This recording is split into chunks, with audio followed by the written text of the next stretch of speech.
안녕하십니까. 삼성언론재단 상임이사 민명기입니다.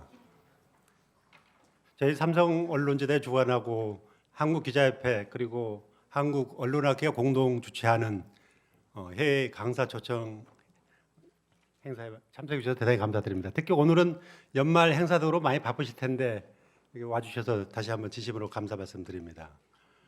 시작에 앞서서 두 분을 소개해 드리겠습니다.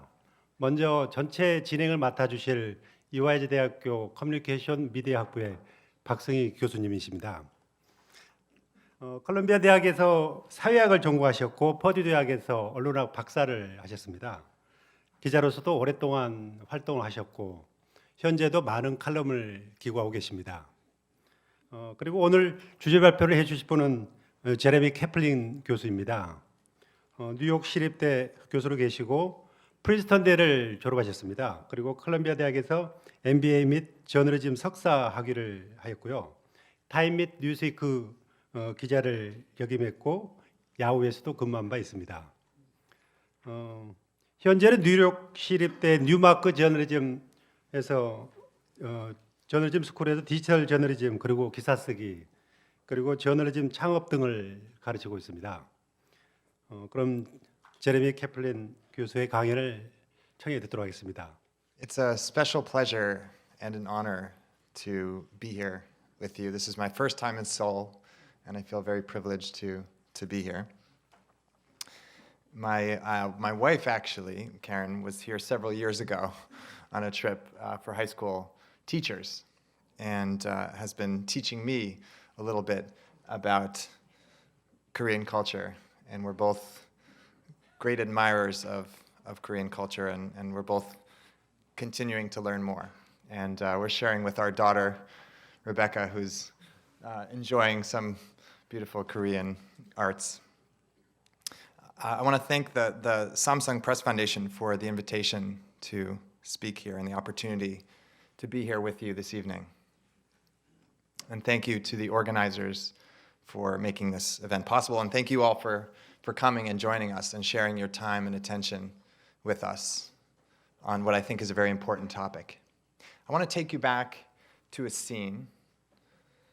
A jazz band is playing for a very hip 20-something crowd in New York City, crowded bar. Two 23-year-old reporters are talking over some drinks, Harry and Bratch. They're reminiscing about classes together at Yale University, and they're talking about how problematic the media has become. They say magazines are sensationalized, and newspapers, they say, are boring, even though they work for a newspaper. This is a true story, by the way. And Harry and Bratch both agree that people are so busy they don't have time to keep up with everything these days. And Harry grew up in China, incidentally. Bratch grew up in Brooklyn. But they both feel that the news media is just overwhelming, regardless of where you're from. And so they feel that the news, that what people need is something more concise, something more efficient. And after a few beers and some drinks, they outline a new kind of aggregator. They say it should have about 100 stories a week. No story should be more than 400 words. And a few days later, Harry writes to his girlfriend. He says, the two of us, he's talking about himself and his friend, the two of us are showing signs of pernicious insanity and will probably undertake a new publishing venture in a few months. He says, it's the gamble of our lives.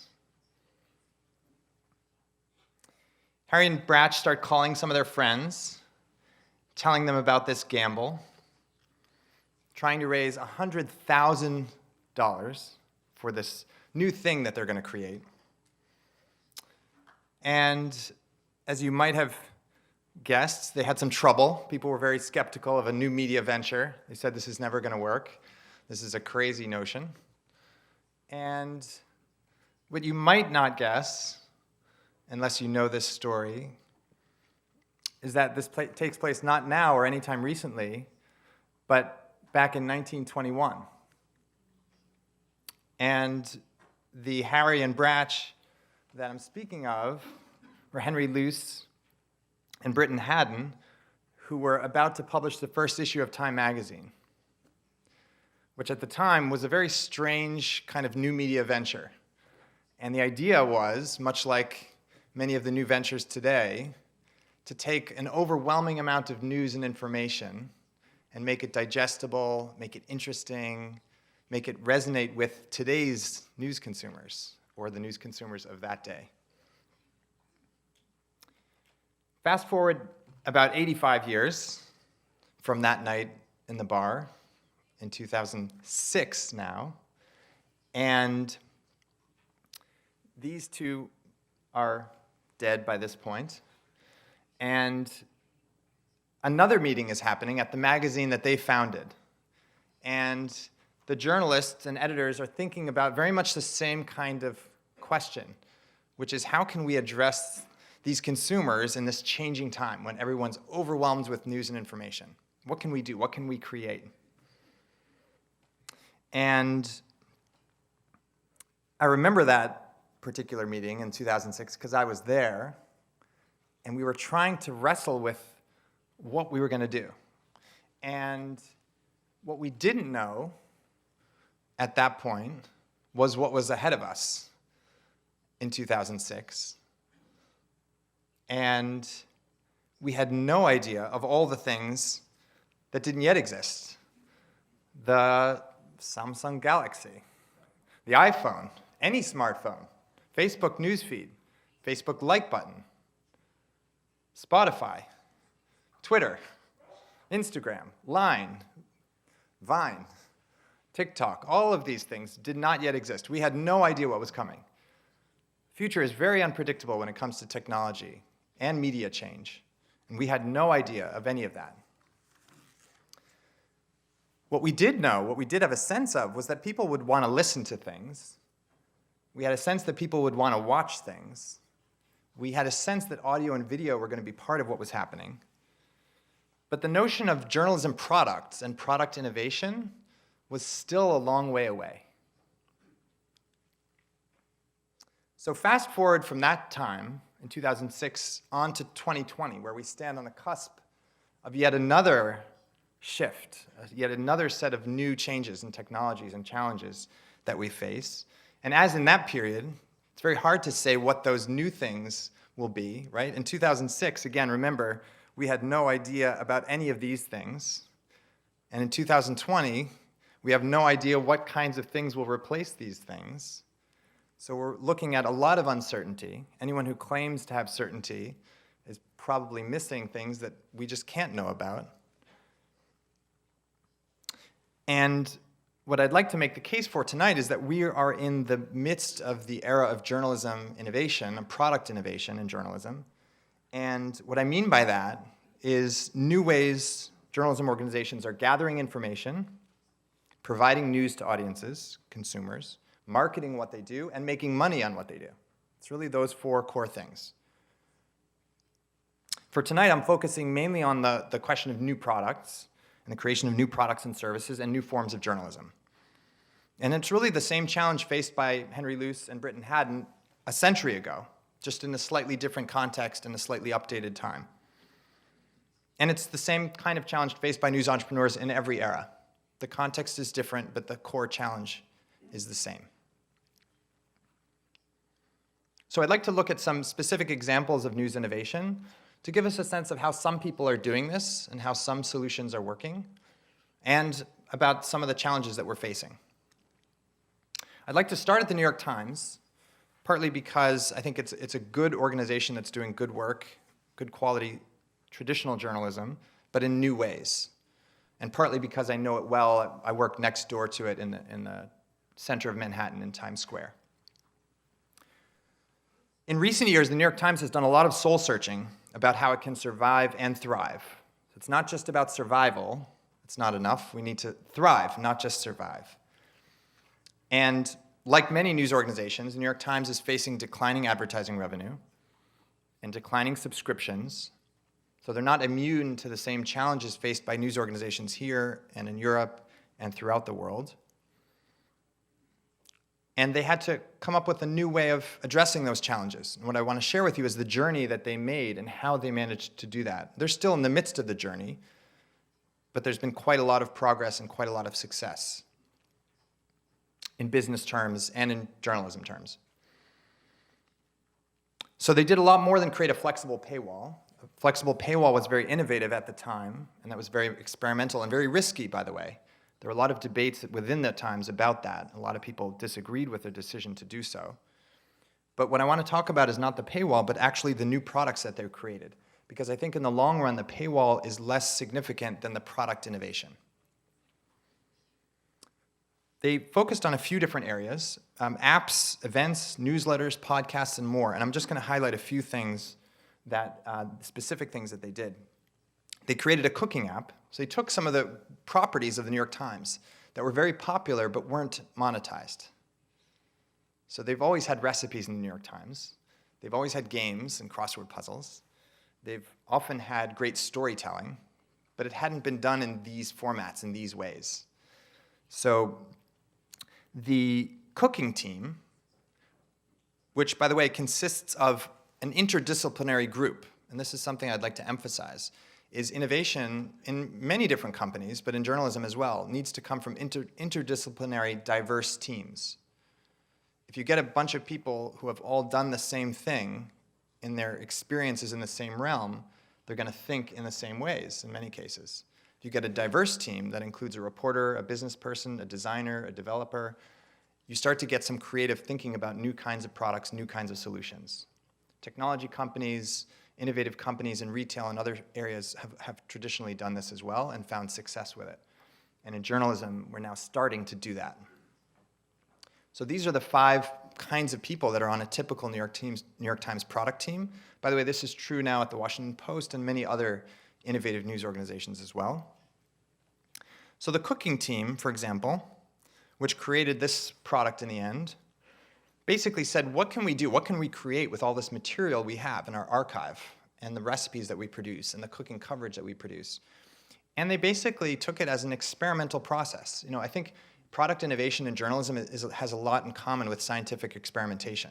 You have a hypothesis, you experiment, you iterate, and you create different versions of the product till you get it right. And so they created a variety of different versions, various different price points, various different target audiences, and ended up with a product that now, as you see on this slide, generates 40% of the new digital subscriptions. So of the subscriptions that New York Times gets, 40% of them now, in the past year, have been either subscriptions to the cooking product or to the games product. So it's significant additional revenue, significant increase in the number of subscribers through these approaches. And some people might say, well, this isn't in-depth investigative journalism that they're selling here. And I would say that's true. What they're doing is subsidizing the investigative accountability in-depth journalism with other kinds of products. And that's common, right? In the news industry, people have paid for sports, for example, or they've subscribed for sports information. And that's very, very profitable on TV news, for example. And that subsidizes in-depth international coverage, for example. When I worked at Time Magazine, we had an Iraq bureau where it was really a cost center. It's very expensive to operate an international bureau in a war zone. But we were able to shoulder that additional cost because some of the other parts of the magazine were subsidizing, with entertainment coverage, et cetera. So they work together and form a set of products that are complementary. In the realm of cooking and games, there are now 850,000 new digital subscribers, so it's a significant number of people. And they've also made an acquisition. They acquired something called Wirecutter to provide fair reviews, trusted reviews of products. And they generate revenue through that through e-commerce, so affiliate revenue. And the world of audio is the last piece I'll emphasize here. There are now 770,000 podcasts in the International Podcast Database, used by iTunes and other podcast players, and 10,000 new podcasts emerge every week. But a lot of those have very few listeners. What the Times did, which was very creative, was say, people don't need to know every story every single day. We're going to tell one story in depth each day and do a really quality, in-depth storytelling. And they succeeded above a lot of other podcasts which were just giving commodity information that everybody already knew. So that podcast now has hit 1 billion downloads, 1 billion downloads, and every day about 2 million people listen to it. And for those of you who aren't familiar with the monetization, basically the advertising within the podcasts is what makes money. And the CPM rates, the advertising rates, are about 10 times what they are for typical print ads, traditional print ads, or digital ads, because you're listening to someone's voice and you're hearing that one ad and you're really listening to that ad. So it's generated more than 10 million in revenue on a sort of annualized basis. So these are some examples of what the New York Times is doing successfully to generate new revenue, to create new products, and to serve audiences in new ways, consumers in new ways. They also have a series of events. They have a wine club. They take readers on a tour of the world, very expensive cruise. They have all kinds of new services and products to reach their readers in new ways, and to make sure that they can sustain the organization and grow the organization. So a few things that they look for in terms of when they're creating new products, right? They need the products to have editorial value, and they need the products to have business value. They want the products to extend beyond New York City. They're focused on potentially a global audience. 16% of the New York Times subscribers are now from outside of the US, about 500,000 people. They're focused on products that people will use frequently. They want to develop habits, just like electronics companies. They want organic growth. They don't have to spend a lot of marketing dollars. And they want to do something that benefits the brand and uses the New York Times brand. These are a couple of the kind of product areas that are common across a lot of the new media organizations and traditional media organizations that are thriving. There's many different kinds of products, but newsletters, podcasts, and data products are three of the most important ones in my view. One of the reasons I say that is because the propensity to subscribe for someone who downloads a podcast or signs up for a newsletter from a news organization is about double that of someone who has no connection to that publication. That's what the data shows. So in other words, if I'm a subscriber to a New York Times newsletter, I'm twice as likely to become a paid subscriber to the news organization, even if I'm getting the newsletter for free. Same thing with a podcast. So they're essentially like entry drugs, entry points, right, for a news organization. The New York Times and Washington Post both have more than 50 different newsletters, all of which introduce new readers to their publications. They also have multiple podcasts. And increasingly, they're using data in innovative ways. By the way, this is an example of a kind of creative new newsletter approach, right? Newsletters can be very engaging. They can be very dynamic and well-designed. When the New York Times is launching a product, these are 5 questions they consider. Will customers pay for this? If not, what other revenue can we get from this? How is this unique? Can we acquire another product or service? And how can we use New York Times content? Here's an example of something the New York Times did recently. This is not a podcast. This is not a newsletter. This is a news story. But it's a news story that adapts for you as a reader. So this is telling you how polluted your city is, air pollution. You can see Dubai is significantly polluted. The Bay Area, when the fires are happening, is very polluted. And you can see up here, New Delhi is dangerously polluted, right? You get a visual. And there's actually a nice augmented reality application. You can hold your phone up and see around the room what the pollution looks like in your city. So you, as a reader, if you're here in Seoul, you can open up this story or the app and see what's the rate for your particular city, right? It's specifically designed for you, not just a generic article, right? Articles in many cases look the same to any reader, no matter who you are or where you are. But with new approaches to journalism, we can create customized, personalized stories that add value to you. Still gives you the same quality reporting and information, just adds an additional element that gives it additional value for you. Other organizations are also using data in creative ways. ProPublica is the leading investigative news organization in the United States. They're a nonprofit, and they actually have a data store. So they collect all kinds of data sets, and they've actually found that a lot of businesses and companies will buy data from them. So it allows them to do really high quality work. It's a different kind of product. Texas Tribune is another successful new news organization, and they create data that, again, can be customized and personalized for the user. This is an example of a salary search engine, essentially. So public salaries are public, of public people who work for the public in Texas. And it turned out that the football coach is the most highly paid public official in Texas. So lots of news organizations are taking a strategy of creating niche products. Here's several examples of that. So in addition to creating products in different kinds of platforms like newsletters and podcasts and using data, they're creating new brands, new sub-brands, right? If you think of food companies are always creating sub-brands. So news organizations are now creating special niche brands successfully. I'll just talk about a couple of these. The Boston Globe created STAT. That's my home city of Boston. It's a science city, right? It's the university capital of the United States, more universities per capita in Boston than anywhere else in the United States. So they capitalized on that, and they created a product for professionals in the health and science arena. But those professionals don't just live in Boston. They live all over the United States and all over the world. So they created a high-quality, high-end subscription product focused on health and science. Atlantic created a product for international people in business, young people in business in particular.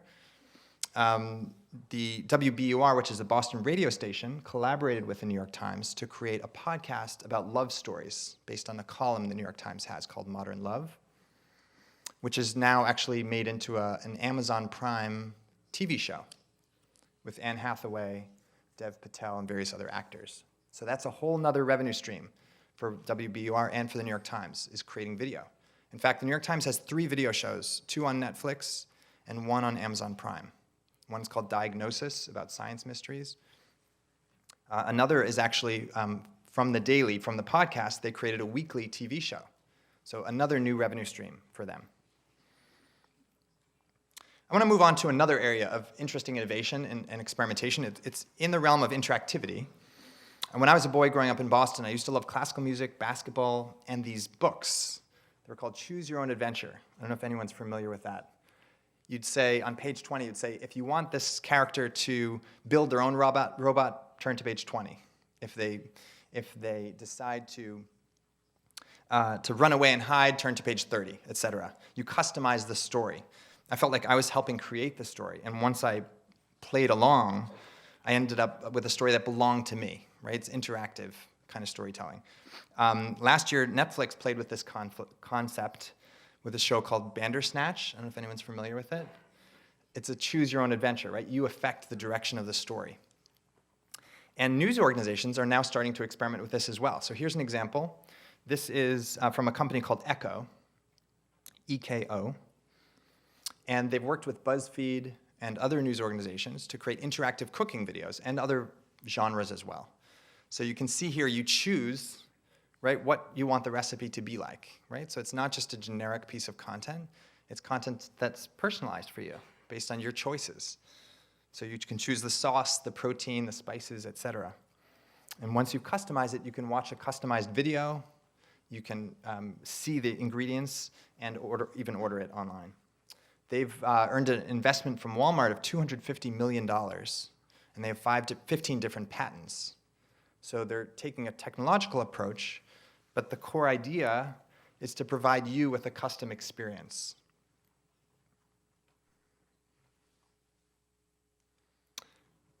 BuzzFeed, incidentally, has another kind of product. They're using e-commerce. They're selling physical products.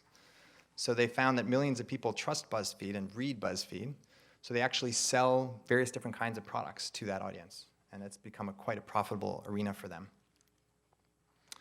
The next example I want to talk about is in the sports realm. This is The Athletic. It's the biggest news sports brand in the US in terms of sports news. They charge $10 a month, and they have 600,000 subscribers already. They're moving into Europe now, and they have no advertising. They have a personalized app that focuses on the sports that are of interest to you. They have writers who are exclusively on that platform. And they make it an engaging kind of experience for sports coverage. They have more than 60 different podcasts. And the fact that they have 0 ads is important. At least in the US, there's a strong and growing dislike for advertising in a digital realm. People feel that ads are intrusive, that ads are tracking them.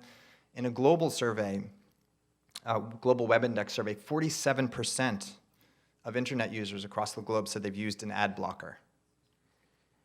So advertising is anathema to many people, many sports fans, many readers. And people like the fact that there are 0 ads. So they've now more than 60 podcasts in addition to that. And they focus not just on scores or commodity information. They focus on investigative reporting, even in the realm of sports. So for example, they recently had a report which showed that the Houston Astros baseball team had spied on the opposing team with hidden secret video cameras.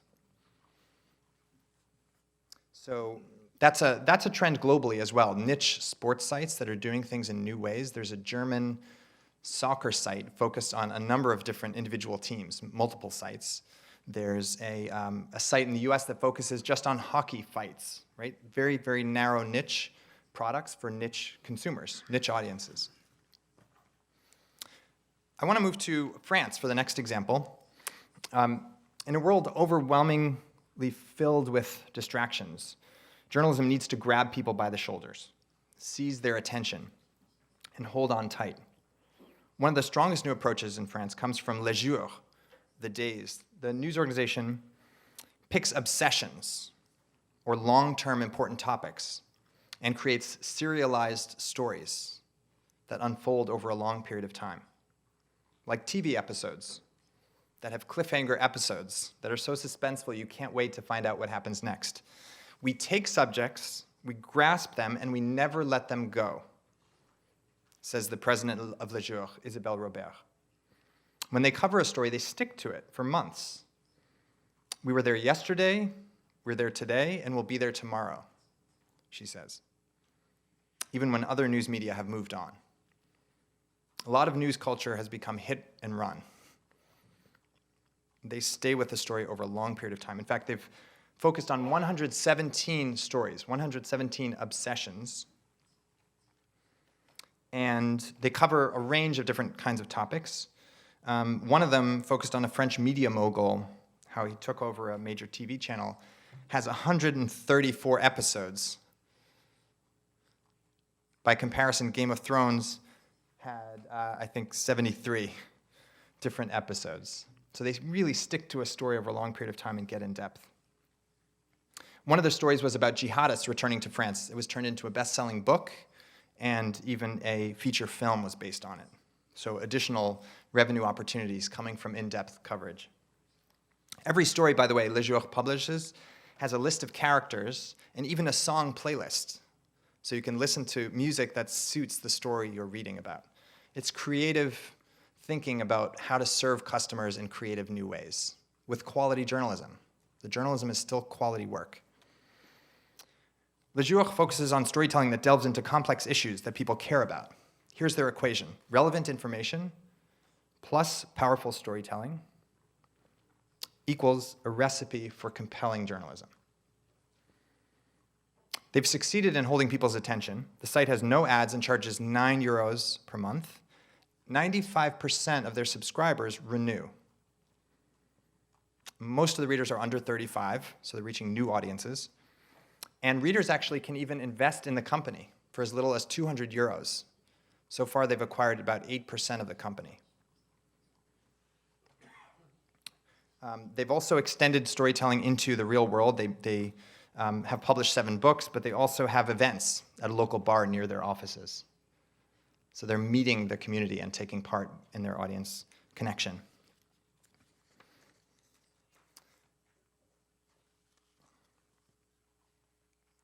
So this is another example of a book. I mentioned books. This is another example from Quartz in the US of making a book out of their journalism, which they're able to sell and add additional revenue.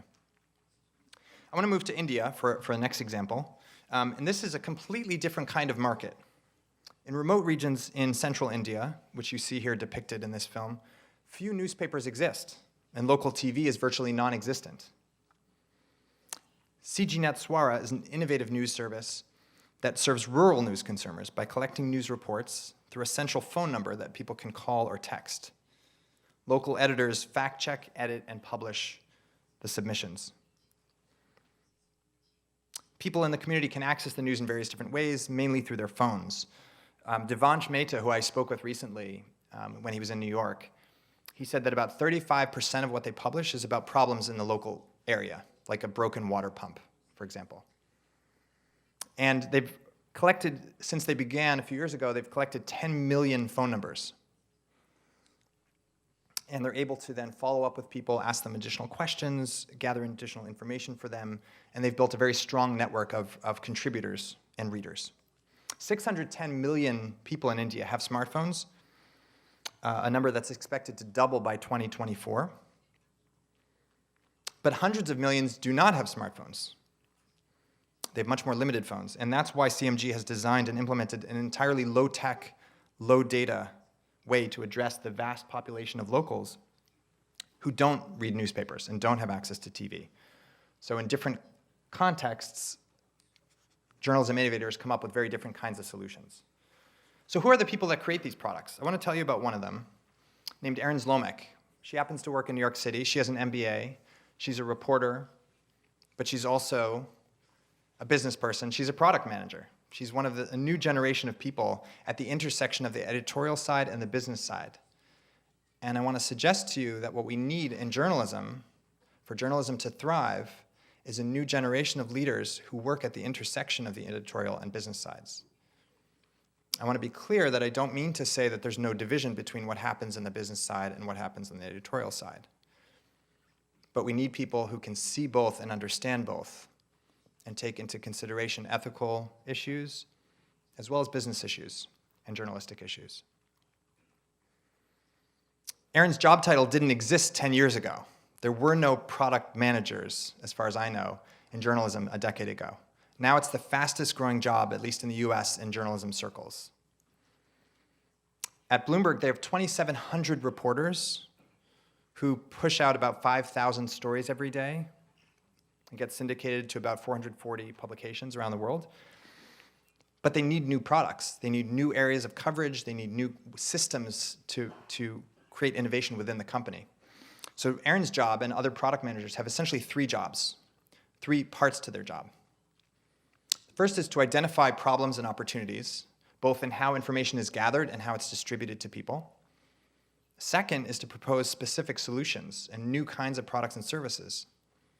And I'll give you an example of one in a second that she came up with. The third is to lead the development of these new products and services, so actually create them, create a timeline, figure out what the product requirements are, and actually lead the development of these new products. Sometimes the new products are new areas of coverage, so a new professional service focused on a particular kind of commodity, for example. But sometimes it's a tool for the journalists themselves to do more efficient work. So Erin's team, for example, came up with a new system for pooling all of the kind of PR information that journalists were getting and using artificial intelligence to figure out who needed which information when. Basically more effectively and efficiently manage all the information flowing into the company. Having worked with a lot of news entrepreneurs from around the world, here are some lessons we've learned about this product management process. First is to start with a small objective. A lot of these products are really niche products, and they grow into something larger over time. Second is a lot of these products that are successful are tested with real users. The New York Times did numerous tests of that cooking product with small groups of people. The old way of doing product innovation within news organizations and elsewhere was to sit in an office for 6 months and write long business plans and do all kinds of abstract research, which doesn't necessarily equate to what real people will do with real products. So what we need to do is not sit in an office for 6 months and research and plan. We can do that after we have some tests, if we need to, but we need to test with real users really early on. So it's a much more iterative process and much more design thinking kind of process. focusing on real customer needs, based on real customer behavior, and based on data we have about what customers are actually doing.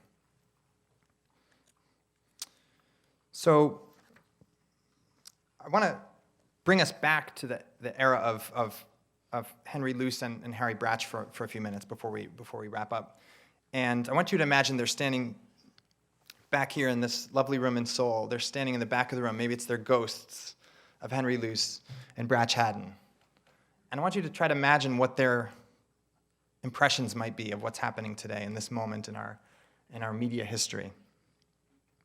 Imagine them standing there stunned at all the devices we're using today. And think about what the world was like, right? It was a newspaper world. It was a world focused on newspapers, magazines, radio, word of mouth. That was basically how people got their information. Even TV news was a long way away. Now imagine them facing the facts, the cold facts facing us in 2019. Newspapers are shrinking. In the US, we're down to 7,000 newspapers, having had about 9,000 as recently as 2004. The number of newsroom employees has dropped by 47% from 2008 to 2018, from about 71,000 newspaper journalists to about 38,000. Between 2017 and 2018 alone, about a third of the biggest US news organizations had significant layoffs. Many magazines have completely ceased print publication. Linear TV is in many cases losing favor to digital services like Netflix and Amazon Prime and Hulu, et cetera. And even news radio is yielding to podcasts. So it's a very challenging environment from a business context. It's a very disruptive era. And news organizations increasingly have to weave a paid path through popular social and hardware platforms and operating systems to reach customers. And I know here in South Korea, as elsewhere, platforms like Naver and Daum attract a significant amount of attention and user interest from people who might have otherwise looked to news organizations. So we're clearly in a point of disruption, and that's partly why there's an urgency to this case for product innovation. For consumers, there's a somewhat different story. I would say for consumers, in some ways, it's a golden age. You can access news on any subject from anywhere in the world in seconds, much of it for free, on a device that fits in your hand. For about 30 cents a day, you can listen to anything you want to, virtually any song on any device, whenever you want. For about the same price, you can watch virtually anything from anywhere in the world, virtually speaking. You can almost instantaneously download any ebook or audiobook in seconds for free from a variety of libraries. And you no longer need the power of a professional publisher to have your voice heard. Virtually anyone can share text, video, audio with the world for free in seconds, and many people are doing so on YouTube and other platforms. That's led to a diversification of media voices, which is in some ways a good thing. We've seen the emergence of powerful movements like the Me Too movement, the Black Lives Matter movement, the Fridays for Future movement for climate change. We've seen a lot of movements emerge because people's voices are liberated. But the challenge has become managing this cornucopia of information. So how do we manage to maintain focus when you've got a lifetime's worth of media anytime you want it, anywhere you want it, on whatever device you want? It's like trying to maintain a diet standing in front of a buffet of delicious food from around the world. So as a result of these series of challenges, we need, this is another visualization of this idea of trying to cope with all of the stuff that's coming at us. So what we need is a way to address that from a media perspective. We need to help people overcome that and create new forms of products that address these needs. Some of them will fail. This is an example from Vice on HBO. This product failed. New York Times on Espanol. They were creating 10 stories a day in Spanish. That product also failed. So we will inevitably have some product failures along with the successes that we have. Ultimately, when we look back, we will see this as the era of product innovation and new business models. The era from 1997 to 2007 was the period of digital awakening. That was when those of us working in journalism realized we had to move from analog to digital. It was not a passing fad, but actually a permanent shift. In the early part of that period, innovation in journalism basically meant coming up with a lively new magazine story or a clever new column in a newspaper. We're not in that era anymore, though. For the period that followed, 2007 to 2017, saw the emergence of mobile and social journalism. Smartphones became ubiquitous, social platforms and tech giants became dominant intermediaries. But this new era is the opportunity era for news organizations to distinguish themselves and create new products that justify our existence and our value. And one thing I think we have to avoid is what I call the shiny object syndrome. The idea of chasing sort of innovation hype. Every year, a new journalism savior is heralded. We once believed that iPads would be the future of journalism, of magazines. Virtual reality would change how stories were told forever. We placed great hope in Facebook Live and instant articles from Facebook. Some people still think blockchain will yield major fountains of revenue, magically. These and other technologies may have an important role to play. I'm not dismissing the value or the utility of these tools and technologies, but they're not golden tickets. What makes more measurable impact and what will make more of a difference for journalism in the next decade are subtle steps that integrate quality journalism into people's everyday lives. I think of this as incremental innovation.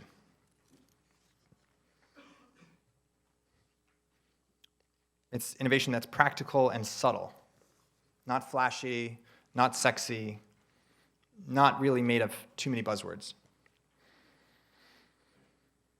South Africa's most innovative news publication is called the Daily Maverick, which has published numerous award-winning investigations and has thousands of dedicated fans.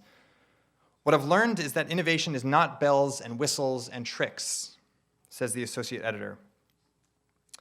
I think it's finding where audiences are and then telling them stories in interesting ways that make them think differently.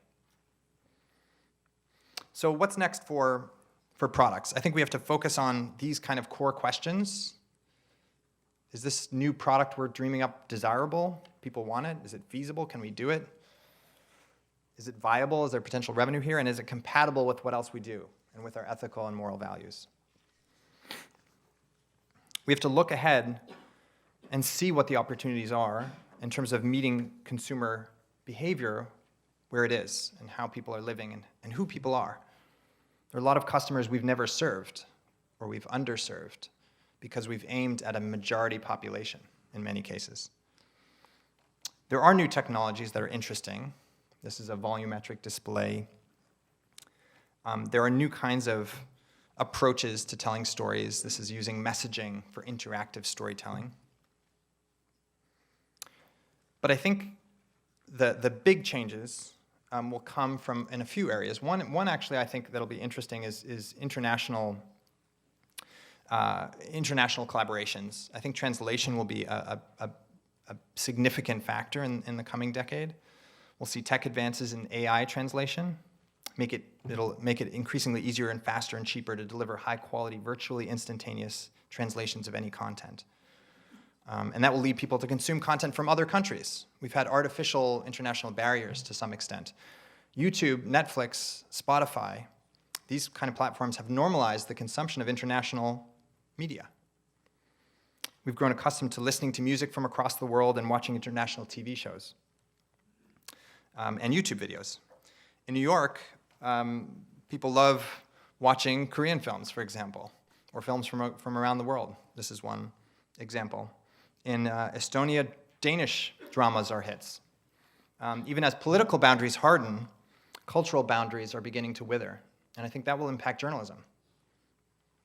I think we'll see products from one country increasingly cross over into other countries, particularly where there's an area of expertise. So a German soccer site might do very well in parts of Asia or in parts of Africa, once you set aside the language challenge. And I think we'll see growing use of AI, artificial intelligence, which I'm going to not to say too much about right now, but I think it's a hugely growing opportunity for journalists to take advantage of.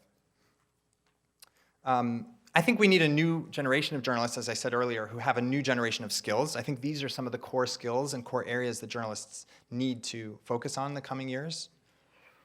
I think not everyone can do everything, but we need specialists in each of these areas. And I think journalists will increasingly need to figure out where they can add to the organization that they're a part of. Product innovation is a core area, coming up with creative products, identifying opportunities, engaging with the communities we serve in new ways, being able to sell and persuade our colleagues of the importance of new opportunities, having subject expertise in particular areas is hugely valuable, being able to take initiative and create new things, and having self-awareness to know what our strengths and limitations are as a news organization and as individuals is significant. We still face challenges. In Korea, for example, the Reuters Digital News Report points out that only 10% of people here say they pay for online news. So we have consumer behavior that's not accustomed to paying for quality news at this point. I think some of that will change over time. We've seen, if you look at international rates, we've seen them grow to some extent over time. So I think that is a trajectory that will change in a positive way. But I think it's still a challenge. And I think the way we need to respond to that challenge is by creating new kinds of products and services that meet people where they are, that address the needs that people actually have. And we have to be creative about finding revenue streams that fit that. So I'm actually optimistic. I think it's not going to be all about cats and Kardashians. I think that we will find new ways of engaging consumers in creative ways, because I've seen so many products do that so creatively. Here's one more example. This is a project called The Listening Post. And what they do here is essentially post the phone number and let people get in touch to connect with the news organization. What they found in this case was that many locals reported spending 40 to 60% of their income on rent in this particular area of New Orleans. A story they didn't really know about or appreciate until they did this audience engagement effort, community engagement. And I think it's emblematic of how news organizations need to reach out to communities and connect with those people that we are serving. The nature of news organizations changes in each era. We've already started to see a movement towards some consolidation and co-publishing. People sharing printing presses, for example. I think that will continue. I think we're going to have big players getting bigger, but we're also going to have a flourishing of small niche news organizations. I think the biggest challenges ahead lie for those middle-tier organizations that aren't quite big enough to compete aggressively with the larger players, but aren't nimble or narrow enough to stand apart from the smaller players. And we've seen US news organizations closing in significant numbers when they fall into that middle realm, that dangerous middle realm. I think in terms of quality news, we're going to see the need for civic engagement from a number of different civic entities. So I think quality investigative journalism, accountability journalism is a public good, just like clean water, clean air, safe roads. The market doesn't always pay for all of those things. We need civic institutions and various other kinds of support for some of that. So I think we'll see universities, philanthropists, nonprofit organizations playing a part in the journalism ecosystem. I don't think that will be the entire ecosystem, but I think that will be part of it. And we've seen that in the United States with a flourishing of 200 organizations that are part of the investigative nonprofit news network.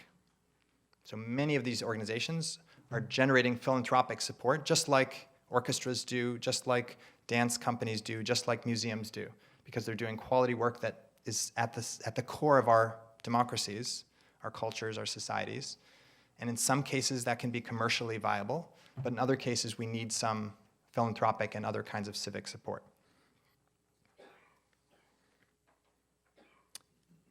There are a couple things I think we need to do to conclude, and as far as news organizations. I think we need to listen carefully to our audiences and listen to what the data tells us about which articles people are reading, which articles they're completing, Which articles are they most likely to subscribe when they're reading? We need to move past what we call vanity metrics, unique visitors and page views, and focus on engagement metrics. How connected are people with the organization, with the articles, with the content they're reading? I think we need to create new products that are compelling for people. And we need to invest in products that are serving underserved audiences. So we need to create products that aren't just for the generic customer, but for our particular subsegments of the customer. We used to think of journalism as something we'd throw over a wall. Journalists would toss stories over the wall, and if readers found something of interest, so be it. If not, that was fine. Now, increasingly, we need to think of what we're doing as a service we provide as part of a vibrant ecosystem in a communal society. And that means that we stick to the eternal verities, quality reporting, watchdog reporting, holding the powerful to account, but we also create new products that people actually like and use, and we find creative ways to monetize those products. We should publish things in ways that resonate with people. Sometimes that means creating searchable data tables, newsletters, or podcasts. Other times it might mean an interactive article. We have to be creative and innovative. The recent developments I've talked about tonight are, I think, examples of how we're moving on a positive path in terms of being able to create new kinds of products that focus on real customer needs. These are examples of how it can be done. Back when we had near monopolistic or oligopolistic leadership of news distribution, it was much easier. But we have a more competitive, more disruptive era, and we have to meet that challenge. If we were here today joined by Britton Haddon and Henry Luce, my guess is they would be creating new products to serve new audiences today. They would focus on an underserved community or news area and address it with a lively new product. Maybe it would be a weekly newspaper aimed at young working urban professional women, which is a growing group around the world that may not be served adequately by existing business publications. Or maybe they would create a subscription daily newsletter service focusing on some specific sub-area of business or politics. With the changing tastes of customers, there are significant challenges, but there are so many new opportunities as well. I think it's an exciting and challenging era to be a journalist and to be working in a news organization, and I think it's an exciting moment because we can create what's next. Thank you so much for having me here tonight. It's a true honor and privilege, as I said, and I look forward to continuing the conversation. Thank you.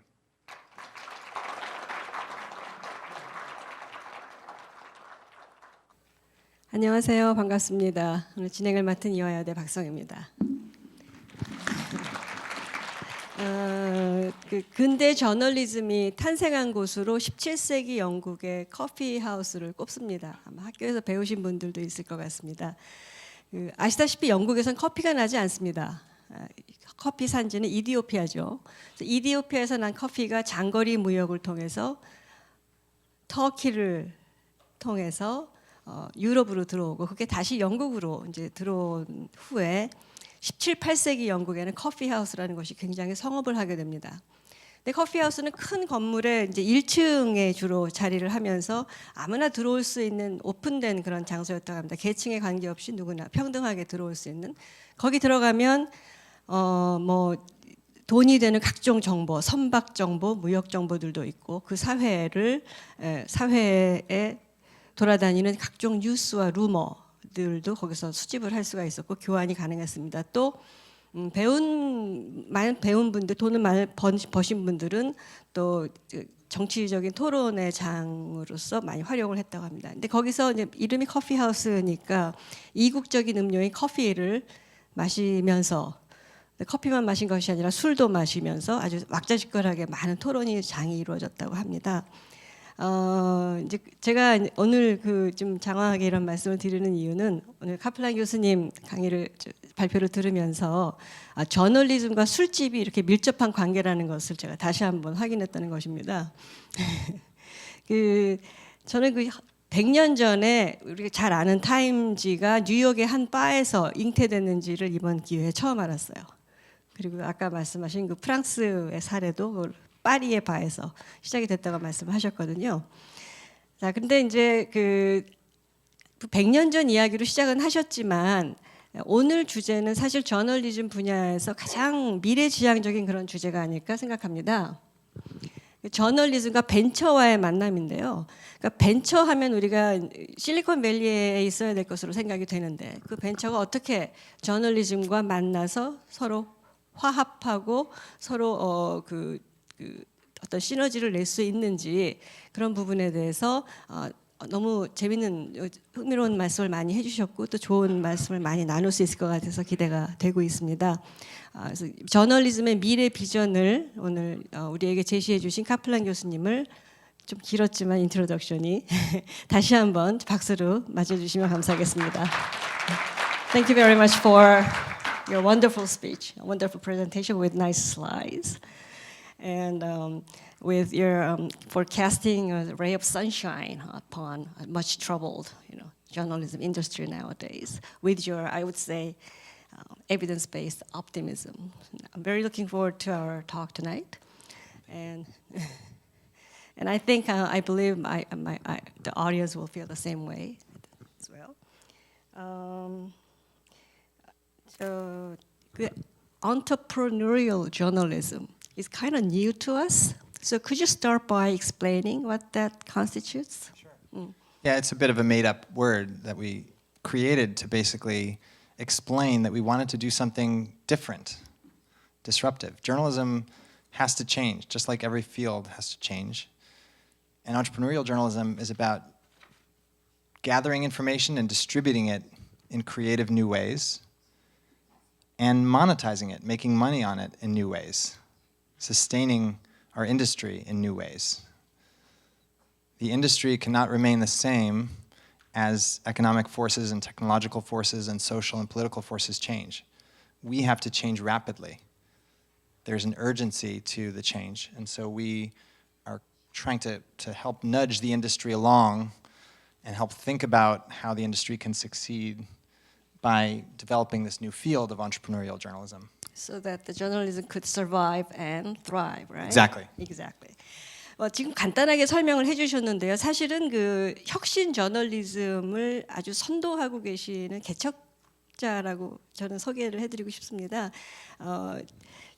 지금 저널리즘 디그리와 MBA 디그리를 동시에 가지고 계시거든요. 그래서 그 둘의 그 흔치 않은 조합이에요. 그래서 저는 이제 그래서 여쭤보고 싶은 게 그 둘의 조합에서 어떤 가능성을 찾게 되신 어떤 계기가 있으신지 그게 궁금합니다. So, I mean, first of all, there's two parts to it. One is, I think journalists need to have expertise to provide valuable information to readers. And that expertise could be that you have deep knowledge of the ancient history of a particular area, or you have engineering experience or military experience or something else you can bring to readers that's unique in that area of expertise. And for me, I wanted to be able to write about business as a journalist, and so I wanted to learn about business in order to write about it and report about it and to ask questions of people running businesses more effectively. So part of the MBA is just about being being able to ask good questions as a journalist and understand business issues. The other part of it is there's no doubt that we're in a dramatically disrupted industry. Our industry is changing dramatically. And journalists, reporters, editors, photographers, videographers, we can't just sit along quietly and enjoy the ride, or else we'll ride our industry into oblivion. We have to take an active role in thinking about where the industry is heading and how we can make a positive contribution. So particularly for those of you who are the younger folks, the students, etc., the future journalists, future leaders in the hall tonight, I think it's incumbent upon you to help lead the industry in new directions. And you don't necessarily need an MBA to do that. I think you just need a mindset that says, okay, we have to change. We have to try some new things. And this is a crucial part. We have to think about which audiences, which parts of our community have we not adequately served. So whose voices have we not heard? Whose stories have we not told?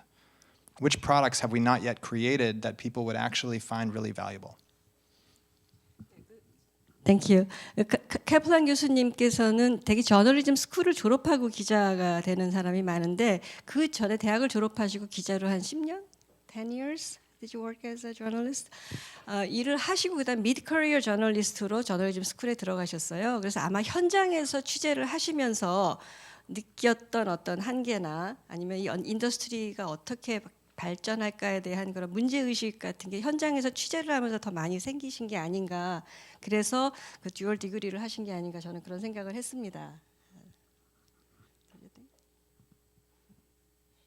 Yeah, so when I was working at Time Magazine, we often were trying to think about new products, but it was a very small group of us, and we're facing a very kind of traditional organization, very hierarchical organization, very slow to adopt new experiments and new change.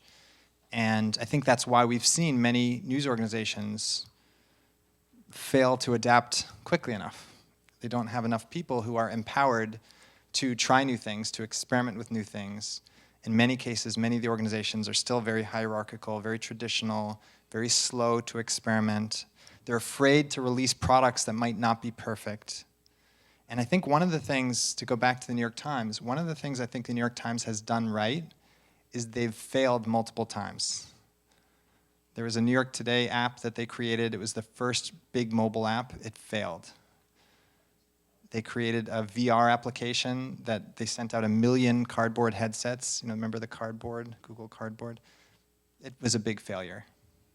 New York Times Espanol, they failed again. After 3 years, they just closed it a couple months ago. So they've been willing to fail because out of those failures, they've built successes. And I think that's a new thing. Historically, they wouldn't have created those products. But they've had a change of mindset, they have a change of culture, and now they're creating things that are working. 제가 그 Entrepreneurial Journalism에 대해서 좀 알아보려고 이제 구글에 찾아봤는데 처음에 이 과목을 가르치실 때는 텍스트북도 없고 실러버스도 없었는데 그거를 처음부터 개발을 하시면서 만들어 놓으셨고 그 다음에 이 과목을 뿐만 아니라 가르치고 싶은 사람들을 위해서 소위 티칭 툴이라고 하죠. 실러버스, 뭐 텍스트북, 참고서, 각종 자료 이런 것들을 전부 온라인에다가 올려서 쉐어를 해놓으셨어요. 그래서 그동안 이제 당신이 쌓아온 노하우와 또 이 분야를 추구하면서 얻은 각종 지혜와 지식을 낭비없이 이렇게 사회와 쉐어하려고 하시는 그런 분이구나. 아주 좋은 인상을 저는 받았습니다. 그래서 오늘 발표하신 내용 중에 아주 흥미로운 사례들이 많이 있어서 재밌게 잘 들었습니다. 근데 아무래도 이게 니즈 베이스로 하다 보니까 제 인상으로는 좀 너무 소프트 뉴스 위주로 이게 이노베이션이 진행된 건 아닌가 하는 생각이 들어서 특히 그 뉴스라는 표현을 대신하는 프로덕트라는 표현이 계속 나옵니다. 그리고 기자를 프로덕트 매니저라는 새로운 직업군으로 지금 자리매김을 하고 있다. 그리고 아주 fastest growing job이다 이렇게 말씀을 하셨습니다. 근데 제가 궁금증이 드는 것이 여러분들도 마찬가지일지 모르겠지만 이게 뉴스를 프로덕트로 보기 시작하면 그 뉴스 안에 내재되어 있는 어떤 공공성이 좀 희미해지지 않을까 하는 우려가 있고요. 또 기자가 가지고 있는 사회적인 책임감 그런 것들은 이 혁신 저널리즘에서 어떤 위치를 차지하고 있을지 또 어떻게 조화를 이루어 나가고 있는지 그런 부분에 대한 이야기를 좀 짚고 넘어가면 좋을 것 같다는 생각을 했습니다. So I think we as journalists have multiple responsibilities, right? We have responsibilities to society to cover what's happening, to hold the powerful to account, to give voice to those people who don't have a voice in society. We also have a responsibility to our organizations to make sure we survive, right? We can't do great journalism if we don't exist. So we need to have both. We need to do quality work and we also need to have a business focus. And I think one thing that can happen is you create products that are great journalism and also are good from a business perspective. So the New York Times, to go back to that organization again, they have a product which is a new series of coverage about the history of slavery in the United States. It's very serious, very in-depth coverage of a history that hasn't been fully explored adequately in the United States. And they created a podcast out of that. There's a special publication. There's going to be a series of books that emerge from that. It's quality journalism, but it's also actually going to be a good business story for them as well. In the case of the Washington Post, they created a new content management system called ARC, which they're now licensing to other news organizations. And that's a very profitable line of business for them, and it allows them to do quality journalism. So I think you can have, in a way, you can have your cake and eat it too. in the sense of creating products that are really good journalism but also are profitable. And I also think it's okay to create some products that are entertaining or interesting or engaging if those bring in money for the organization, because then the organization can survive and hire new people and can do quality journalism. So it's okay, I think, to have what we call cross-subsidy. 혁신 저널리즘의 내용을 보면은 저널리즘 컨텐츠를 최대한 친절하게 그 독자 친화적으로 혹은 시청자 친화적으로 만들어서 사회와 소통하고 그들이 참여하게 하는 그런 어떤 그 외연을 확장하는 부분하고 굉장히 그 연관이 깊다고 생각하는 제가 그래서 두 가지 질문이 있습니다. 그 외연 확장과 관련해서는 two questions. First one, 뉴스가 그러면 어디까지 확장이 될 수 있는지. Where do you draw the line between the news and the ads and the PR messages and the documentaries and and so forth? 그 뉴스를 어디까지를 볼 수 있는지 이런 부분이 있고요. 그다음에 이제 두 번째는 제가 이제 좀 같은 질문이지만 좀 다르게 하는 것인데 아무리 확장을 해도 그래도 누군가는 이것이 뉴스다라는 것을 정하고 그 가치를 판단하고 또 누군가는 그걸 글로 쓰는 사람이 있을 것이다. 그러니까 전통적인 저널리즘 프랙티스는 core practice of journalism은 그대로 있지 않을까. 그거는 그대로 있으면서 외연 확장과 어떤 새로운 만남의 방식에 치중하는 건 아닐까. 그런 생각을 하게 됐습니다. 그래서 그거에 대한 의견을 좀 여쭙고 싶습니다. So in terms of the question about where's the line between journalism and PR or branded content or something, I think many of the people in the room are distinguished journalists, and you have a long tradition of distinguishing between PR and quality journalism. And I think that remains a challenge we have to continue pursuing. So we're in different formats. We're talking about podcasts, or we're talking about social content on social platforms, or we're talking about newsletters, etc. We're talking about new forms of distribution, but the core journalism and ethical questions still remain the same. Is this journalistically sound? Are we doing this for editorial reasons? Are we doing this for business reasons? If we're doing it for business reasons, does it still make editorial sense? Is it still fair to our readers? So I think those questions are still ethical questions and principle questions that we still need quality journalism editors to adjudicate. And I think the technology changes the nature of those questions a little bit, but the core challenge is the same. I remember working at a magazine a number of years ago and having debates about whether we could cover certain things because we had an advertiser who was interested in those topics. And those of us who cared about the journalism said, well, we have to stand by our journalism and do what's right for the reader, because ultimately we serve the reader, not the advertiser in this case. So I think those things remain the same. They're just different technologies and platforms that we're dealing with. 그 혁신의 중심에는 저널리즘이 있다는 이야기입니다. 말씀을 들어보면 그리고 그 작년에 그 구글에서 우리 이민기 회장님이 구글 뉴스 이니셔티브라는 그런 팀에 무슨 특강이 있어가지고 제가 한 적이 있는데 거기서도 구글 뉴스를 가지고 혁신을 하려는 노력을 많이 하는데 누가 하느냐 이렇게 물어보니까 저널리스트들이 한다는 거예요. 시리어스 저널리스트들이. 다른 사람이 무슨 비즈니스 사이드에서 와서 하는 게 아니라 저널리스트의 경험이 있고 저널리즘의 솔리드 백그라운드가 있는 분들이 그것을 어떻게 좀 더 낫게 할까 하는 그런 식의 혁신을 한다. 그러니까 저널리스트로서의 그 핵심 밸류 이런 것들은 그냥 가지고 간다. 이런 말씀으로 제가 이해를 했습니다. 이제 그 다음에 가장 또 여러분들이 궁금해하실 질문 중에 하나가 지금 많은 사례를 말씀하셨는데 그 벤처는 사실 거의 실패합니다. 그렇죠? 그 중에 몇만 성공하고, 물론 실패 경험이 쌓여서 나중에 성공은 하겠지만, 지금 다양한 사례들을 우리에게 이렇게 제시를 해주셨고, 정말 흥미로운 것들도 많은데, 궁금한 건 저게 얼마나 지속 가능성이 있는가 하는 것이거든요. 그래서 실제 지속 가능한 사례가 있는지, 현재까지 지속되고 또 그런 지속 가능하게 하게 하는 어떤 요건이나 이런 것들을 발견하신 거는 있는지 그런 게 좀 도움이 될 것 같습니다. 이런 저널리즘 벤처를 시작하시는 분들에게는 서스테이너빌리티 So there's different kinds of organizations that we could talk about. We can talk about the very large international kind of giant organizations, the New York Times, the Wall Street Journal, the Washington Post, the BBC, et cetera. And then we can talk about the sort of local newspapers like the Boston Globe, Los Angeles Times, whatever city you might be interested in. And then we can talk about smaller individual startups at the very, very local level or very niche topics. So in each case, there's different examples, and in each case there's different challenges.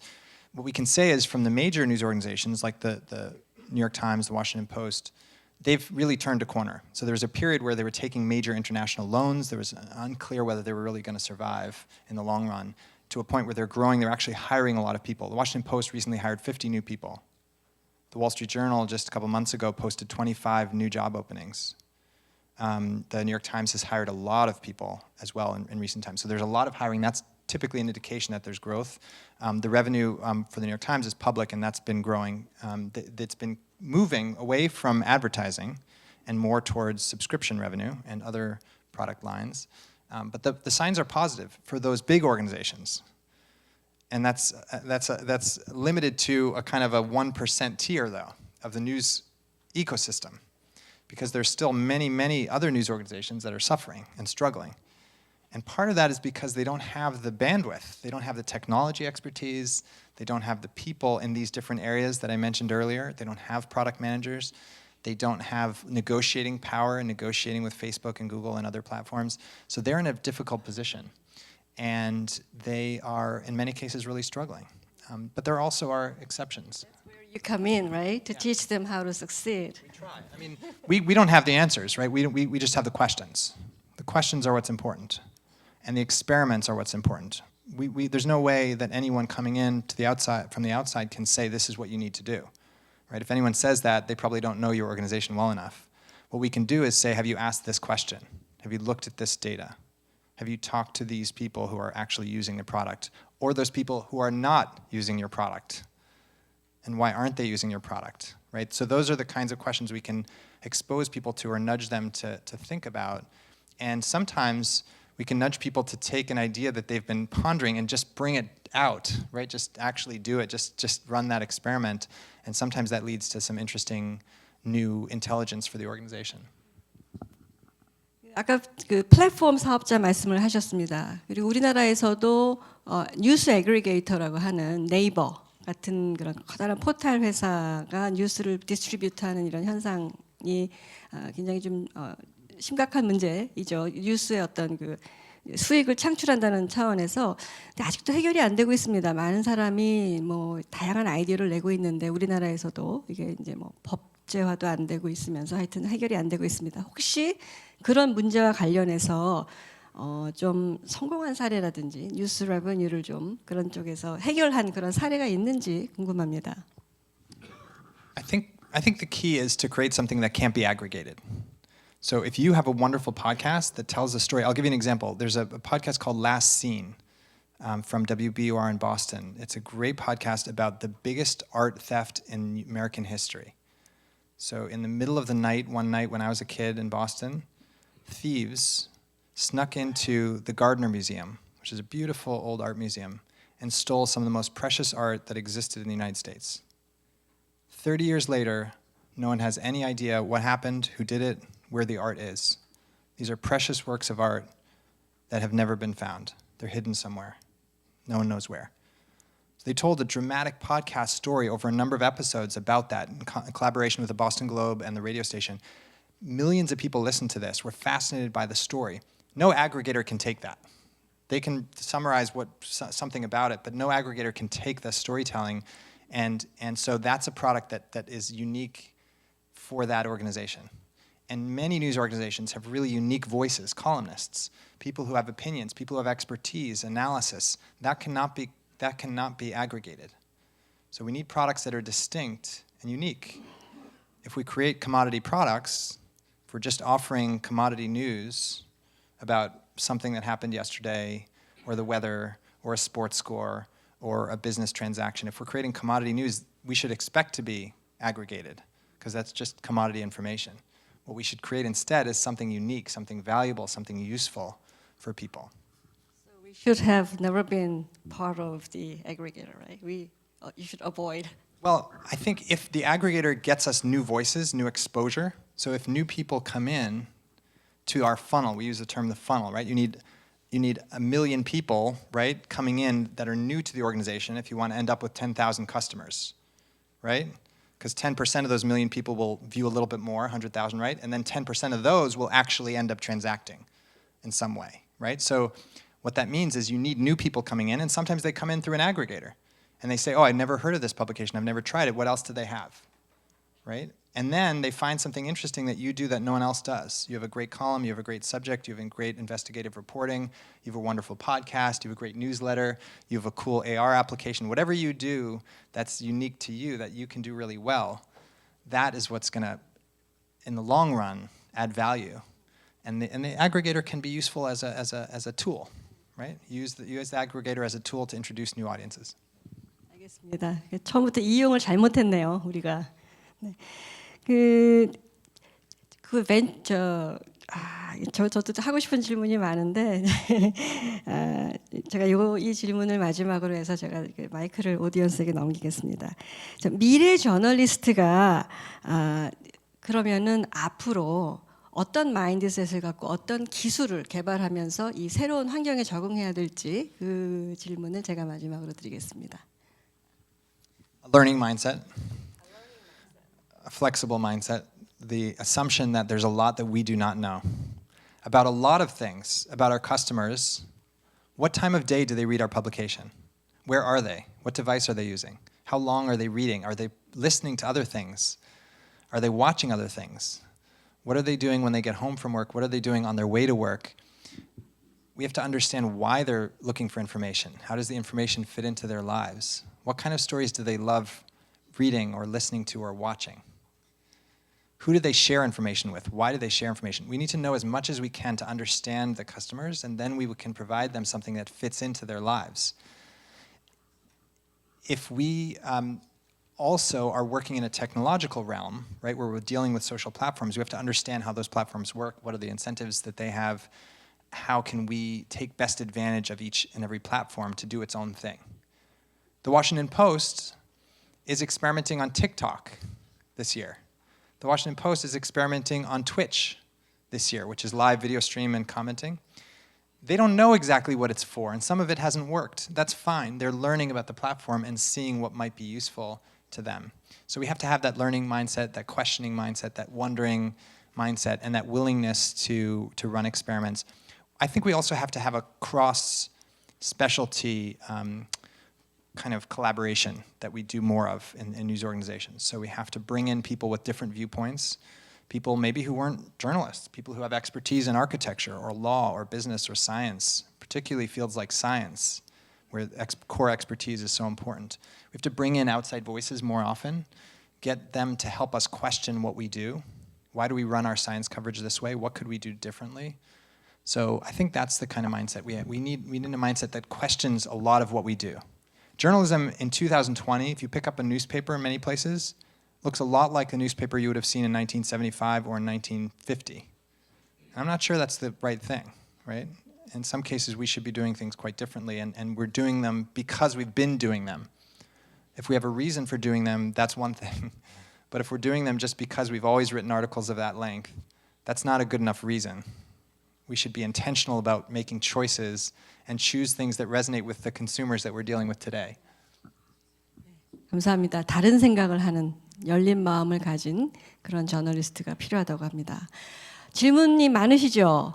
질문하실 게. 그래서 이제 질문을 받도록 하겠는데요. 되도록이면 많은 분들에게 질문의 찬스가 돌아가게 하기 위해서 일단은 한 분당 질문 하나만 받는 걸로 하겠고, 또 돌아가면서 또 다른 기회가 되면 또 받더라도 일단은 한 가지 질문만 해주시고요. 또 이제 손을 드시고 일어나셔서 자기 소개를 해주시고 질문을 해주시면 감사하겠습니다. 그럼 지금부터 질문을 받도록 하겠습니다. 네, 안녕하세요. 저는 CBS 기자 김연지라고 합니다. 오늘 강의 너무 재밌게 잘 들었고요. 일단 뉴스 상품을 어쨌든간 없던 것을 이제 새롭게 시도를 해보기 위해서는 일단 뭐 인력도 필요하고 제작 지원도 필요하고 여러 가지 비용이나 이런 게 필요하잖아요. 그러면 아무래도 이런 기자들이나 다른 그런 프로덕트 매니저들이 실제로 이렇게 하는 동안 어느 정도 회사는 수익을 기대할 수밖에 없는데 만약에 이게 어느 정도 수익이 나질 않을 수 있잖아요.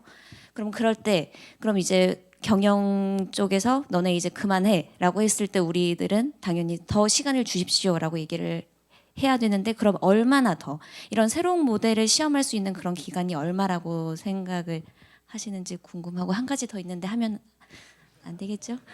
성김에 하나만 더 해도 될까요? 죄송합니다.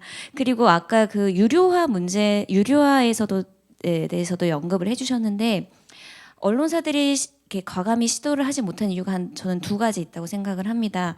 첫 번째는 아무래도 우리는 유료화를 했는데 많은 다른 언론사들은 무료로 제공을 하니까 그럼 우리한테 그동안 오던 그 구독자들도 떨어지는 거 아니냐 여기에 대한 첫 번째 질문이 있고 이제 두 번째는 언론의 공공성을 또 아무래도 이제 생각하지 않을 수가 없는 것 같아요.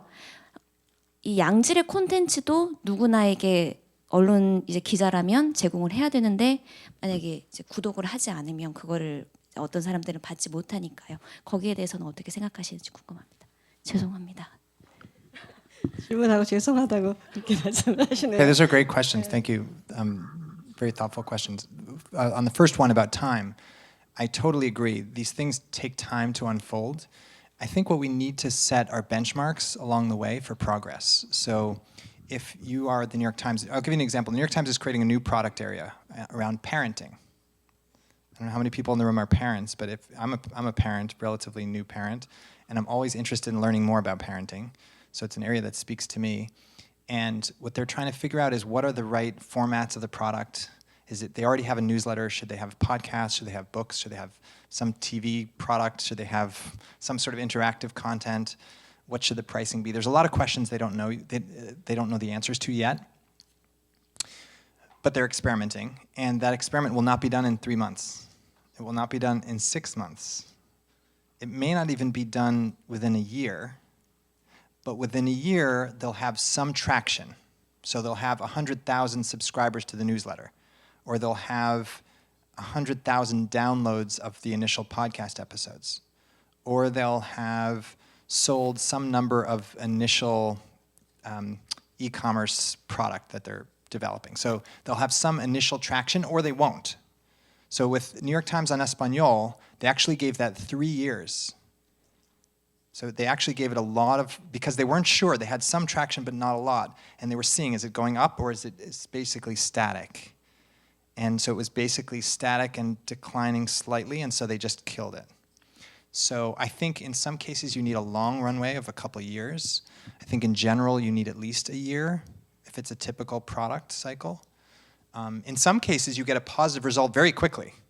Right? There's some products that we've all seen that launch, media, new products, new columns that launch and it's immediately popular. But in other cases it takes a while for something to find its footing. Right? People have to spread the word about it, they have to find out about it, they have to try it. So I think it varies. In terms of the issue of paid content versus not paid content, if you don't have something worth paying for, you can't expect people will pay for it. If you do have something that's worth paying for and that's unique, you have to be able to convince people that it is worth paying for, which sometimes means trial periods or test periods. It sometimes means better marketing.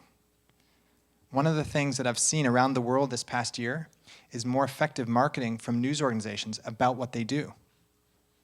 People around the world many people do not know what journalists actually do or why journalism has value. In the Washington Post, they had a whole campaign called Democracy Dies in Darkness. What will happen if we fail to cover, particularly in the US right now, if we fail to cover our corrupt leaders, what will they do next? And in the New York Times, there's a huge campaign basically showing people, here's what journalists do. They go and they get stories, they tell stories, they make a difference in society. Here's the differences we've made in all of these different issues. Here are the lives we've saved, right? This is why this matters. And people listen to that. That makes a difference. People respond to that. People want to be part of positive change in the world. They want to be part of something that's good. And if you make the case persuasively, if you market what we're doing effectively, people will respond to it. If you don't market what you do, or you assume that people know what you do or why you do it or how you do it, there might be a disconnect. And I think in journalism, we haven't always marketed ourselves effectively. And that has led to some misconceptions and misperceptions and lack of understanding of the cost of what we do. Thank you very much for your wonderful presentation. And my question is, in 2019 specifically, we saw very many platforms booming in Korea, new platforms, including Netflix. And my question is, what should producers or journalists consider when they're trying to launch their product to other countries? What kind of factors or ideas they should consider when they're trying to launch their product and when they're trying to localize their product in other countries? 자기 소개를 안 했네요. I'm Seung-won from Han Academy, Seoul. And thank you very much. Another interesting question, thank you. I think, sometimes people have areas of expertise that are unique. So if there's a particular sport or area of art or area of science that someone knows about that they can bring to another culture, another country, right? That can be really unique and powerful. So, in Austria, there's a tradition of great skiing, right? And great expertise around skiing.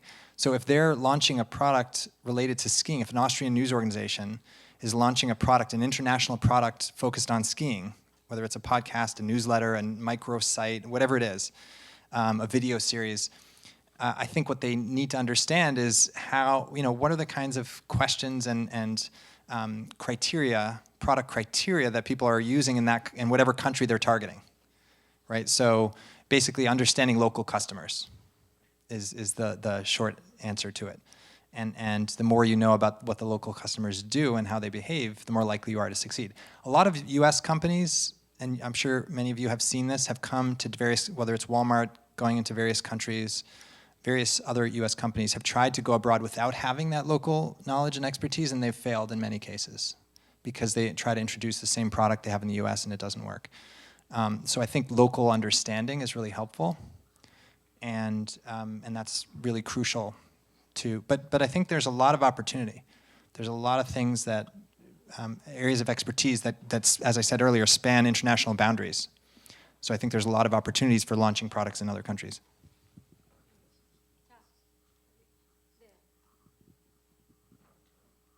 Hello, my name is Andrei Olfert. I'm from Russian news agency called Россия сегодня. Thank you very much for giving me a chance to ask my question, and thank you for this event. My question is actually a little bit related to the previous one. I was wondering about the trend that you've mentioned, that the translation technology is developing very fast, and maybe will be in some years in a situation where we have a purely international media market, when you can choose from online media from any part of the world, not only from your national media. And at the same time, you mentioned the failure of New York Times Espanol. So I'm wondering, is it a part of this trend?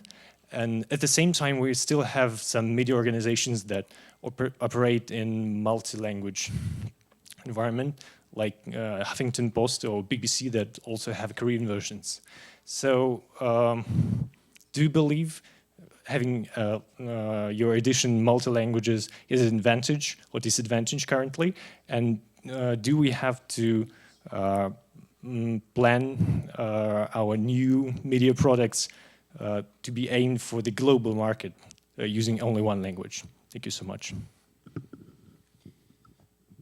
So I think in some areas, translation is not enough, right? So if I'm trying to cover Seoul, some things that are happening in Seoul, no matter what language I'm covering in, unless I know the city, unless I'm here reporting, I'm not going to be able to provide local coverage unless I'm on the ground doing reporting here, right? So in some areas, the challenge is not necessarily translation. But in other areas, and I'll give you a couple specific examples, if we're talking about climate coverage, climate issues that are affecting the world, You don't necessarily have to be in one country or another to read information that people are creating who are experts and have knowledge about that, nor do you have to speak their language to find value in that, as long as you can read it and understand it, right? As long as it's translated in some way. Same thing with commodity coverage. If let's say you're interested in solar energy and changes in solar energy. An expert on solar energy and new technologies in solar energy might be in Germany, they might be in Lagos, Nigeria, they might be in Argentina, they might be in the US, they might be here in Seoul. It doesn't matter where they are if they have expertise that's of value to you. So you don't need to have necessarily a localized person giving you information. You want the best person, right? You want the person who is the most up-to-date, most accurate, most interesting to read, etc. And the country they come from doesn't determine whether their content or ideas are compelling. It shouldn't be the barrier for you to read that or to engage with it. And right now there is a technical barrier because of the language, but I don't think there will be indefinitely. So I think that is going to be a big change. And I think it, as I said, affects certain areas more than others. So science, soccer, that's a global sport. If you have a fan of a particular team, do you care where that person's writing from? If they have the best authoritative voice about that soccer team or that league, it doesn't matter what country they're from. They have great writing, great coverage, great photographs, great video, whatever it is. You want to be able to access any of that from all over the world, right? I mean, think about food products, right? Increasingly, we have food from all over the world, right? We don't want to be limited to food from one particular country. So media should be the same in the long run. Hello, thanks for your insights. You gave us a lot of good examples of how more... And you are? I am Sumin Kim from a Korean startup, new media startup called Unique. You gave us a lot of examples of how more traditional, established media companies could utilize the agile mechanism or design thinking oriented approach. We're clearly coming from a little different point of view. We have about for now our main and sole medium is email newsletter, and we have about 100K subscribers. And we were wondering what would be the important questions to ask for small startups like us so that we wouldn't fall into the swamp of that middle section you mentioned in the lecture. That would be my question. I think that's great, first of all. Congratulations. That's not Thank easy. you. Reaching 100,000 newsletter subscribers is not easy because there's so much information people have.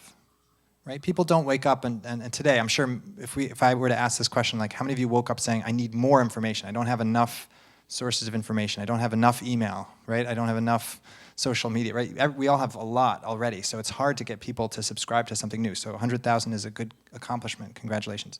So as far as issues to focus on, I think one question is to ask about your hardcore users. It's always to know, why do people who are really hardcore users, why do they like it? What is it providing to them?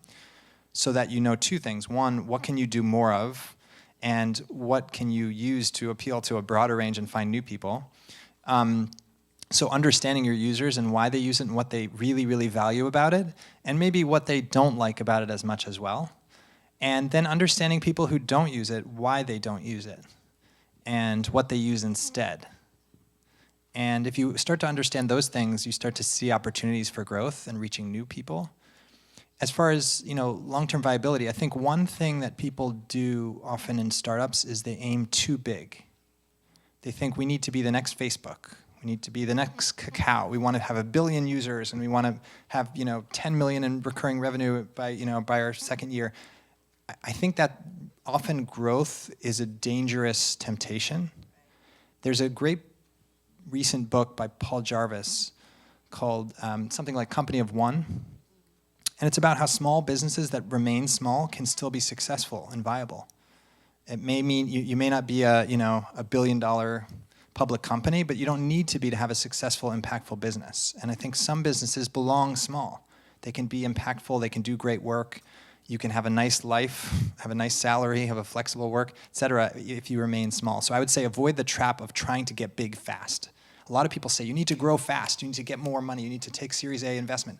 I say in many cases you don't need to do that.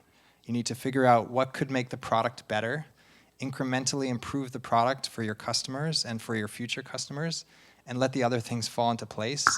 Don't take a lot of investment money, don't try to grow super fast. Did that answer your question? 뒤에 계신 남성분. 예, 연합뉴스의 이충원 기자라고 하는데요. 그 아까 강의 중에 뉴스 프로덕트 for a new year라 그래서 새로운 시대의 이제 뉴스 프로덕트로 그 뉴스레터 팟캐스트와 함께 데이터를 얘기를 하셨는데 그 뉴스레터나 팟캐스트는 중간에 이제 설명을 많이 해주셔서 무슨 얘기인지 알겠는데 데이터가 새로운 어떤 뉴스 프로덕트가 된다는 게 어떤 의미인지 그 어디서 듣기로는 뉴욕타임즈 같은 경우는 그 음식면이 유명하다 보니까 그걸 레시피를 모아서 이제 푸드 NIT 푸드라는 사이트를 만들었고 거기에 오는 독자들이 그 다음에 어떤 행동을 하는지를 데이터 분석하다 보니까 뭐 식품 재료 회사를 인수하기에 이르렀다 이런 식으로 내부 의사결정에 도움이 된다는 의미에서 뉴스 프로덕트가 된다는 의미인지 아니면 아크 CMS처럼 외부에다 그 자체를 어떻게 제공할 수 있다는 것인지 어떤 의미에서 그 데이터가 뉴스 프로덕트가 된다는 것인지 좀 설명해 주시기 바랍니다.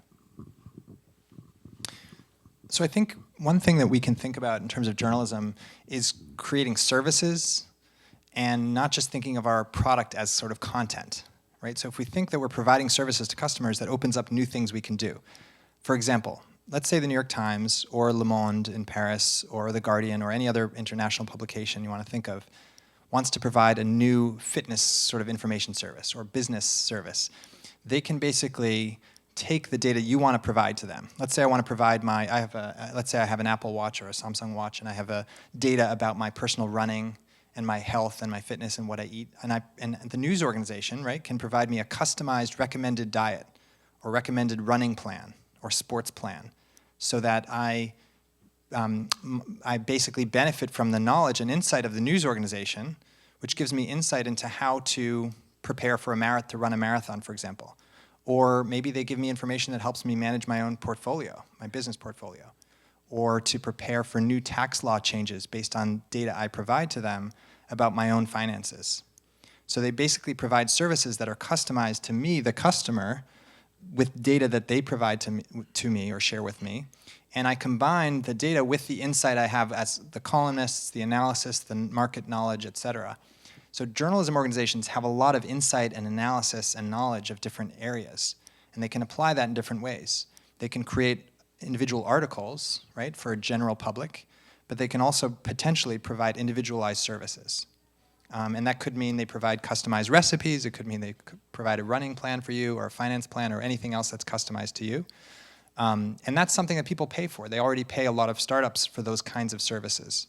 And there's no reason that they couldn't pay a news organization for a similar kind of service.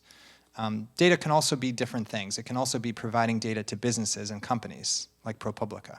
So there's a lot of data that news organizations have that businesses would actually benefit from having. So those are a couple of examples in the data realm.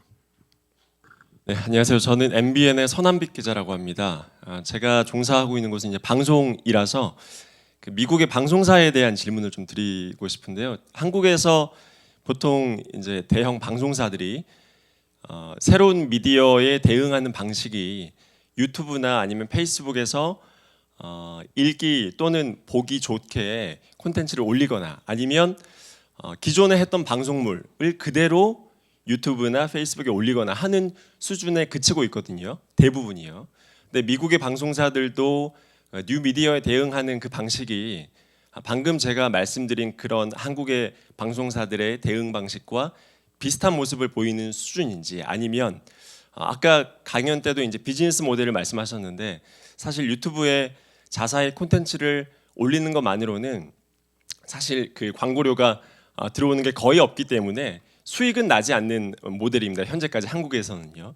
근데 미국에서는 그런 비즈니스 모델, 수익이 나는 방식으로 뉴 미디어에 대응하는 그런 고민들이 있는지 미국의 방송사들이 그리고 혁신 사례가 있다면 말씀해 주시면 감사드리겠습니다.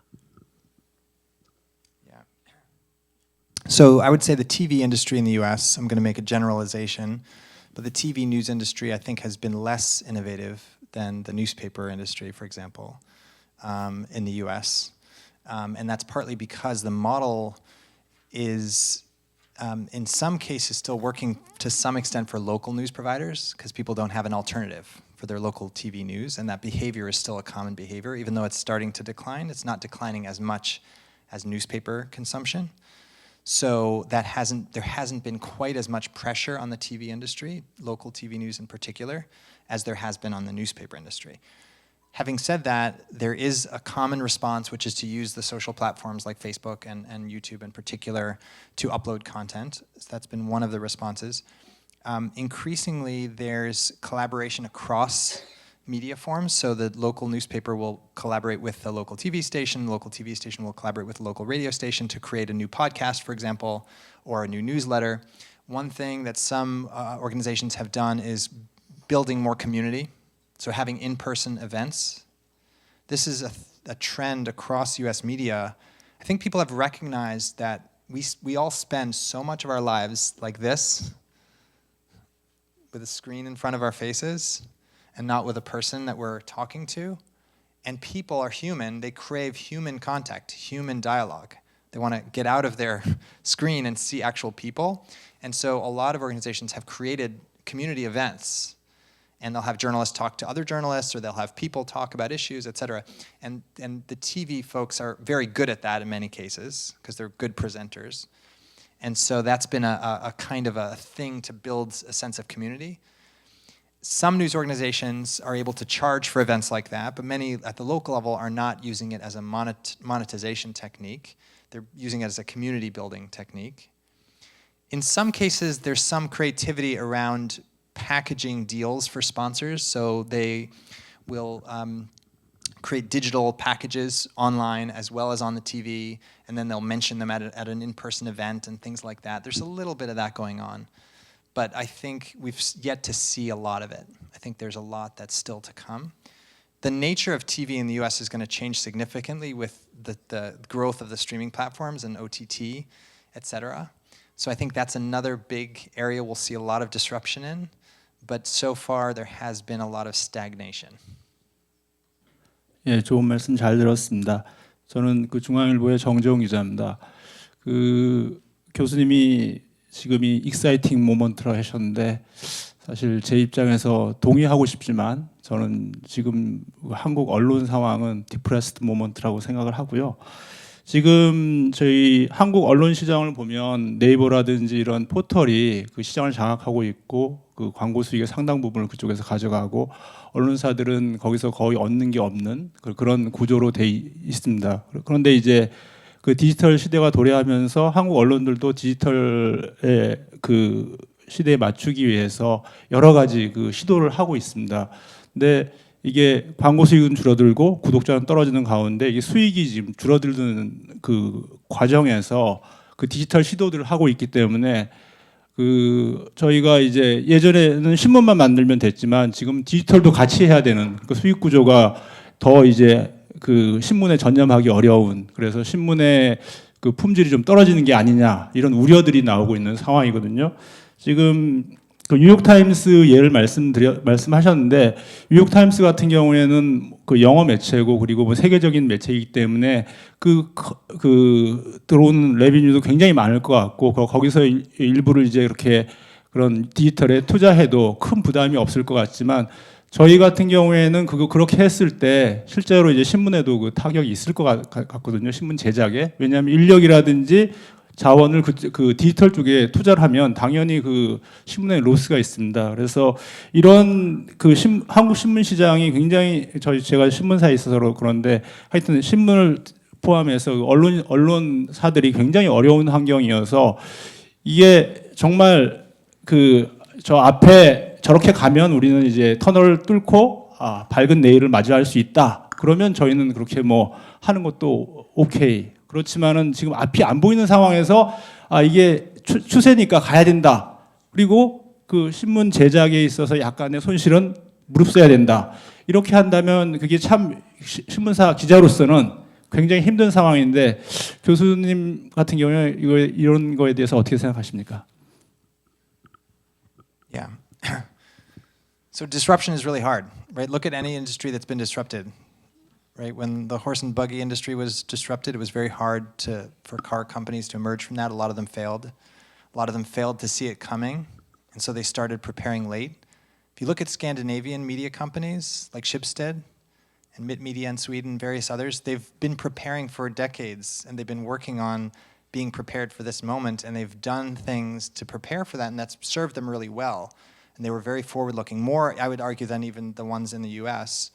So I look to them for inspiration, and there are a lot of different challenges that are being faced simultaneously, right? There's the declining advertising is being faced while consumer behavior is changing, while the platform behavior is changing, right? While in some cases legal structures are changing with conglomeration and so forth. So there's a lot of difficult challenges, and even though it's a very exciting period, it's also a very painful period. So I think those, in my view, is those two things can coexist, right? This can be a very painful, frustrating period of disruption and job layoffs and harder work for journalists, while also being an incredible moment of opportunity, right? An exciting opportunity both for small startups like the ones we've heard from, the newsletters, the podcasts, as well as for big companies that are willing to be adventuresome and to take some new risks. So I think both those things coexist. As far as the issue of the platforms, I think the nature of technologies advances whether we like it or not. So a lot of media organizations have railed against Google and sort of argued for regulations and I understand the motivation behind that, but I think it can be a distraction from what the core responsibility they have, which is to innovate and create new products and services that can't be stolen by the platform, right? If you create something that's really valuable and new and useful for your readers, your users, then you don't have to worry as much about what's happening in terms of advertising revenue. I don't think advertising revenue is what we should focus on in the long run. I think advertising revenue is going to continue to decline because the supply just expands exponentially, right? So I think we need to focus on getting people to pay for actual content or finding other revenue streams like membership programs, like e-commerce, like affiliate revenue in some cases, and variety of other things, right? Premium products, et cetera. So I think that's what we should be focused on, is that kind of new innovation, new kinds of products, and collaborations, where we can find partners to work with to lower costs, to reduce costs, and to find new audiences. I think those are areas of exploration as well. 예, 이연합 인포맥스의 남승표 기자라고 네. 합니다. 아까 설명하실 때에 블룸버그의 에린 줄루맥 이야기를 좀 하셨습니다. 블룸버그는 아마 20세기 들어서 창업한 언론사 중에 가장 성공적인 케이스가 아닐까 싶은데요.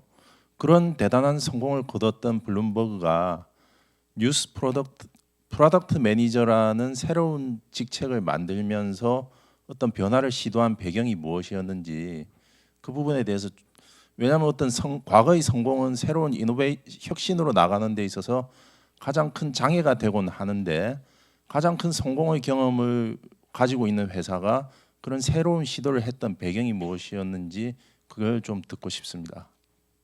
감사합니다. Yeah, I think it's a good insight. It's a really good insight, and I like the way you put that. The past successes is an obstacle. They have $20,000 subscription fees. If you have a Bloomberg terminal, many of you may have used a Bloomberg terminal. It costs approximately $20,000 per year, and they have 325,000 subscribers. Right, so it's a very profitable business, which is why Bloomberg himself is now able to. He's a $50 billion entrepreneur who's able to now fund his own presidential campaign, which is a separate subject. But your point is a good one, and I think what's interesting about Bloomberg is they recognized that they were vulnerable for disruption themselves. So if you sell a product that's $20,000 a year, you can imagine how many other competitors want to charge a little bit less and create a new competitive product, right? So they were vulnerable to a lot of financial news startups, and they recognize that they have to continually innovate, right? Jeff Bezos says this very well, right? He says about Amazon, we're always in alpha mode.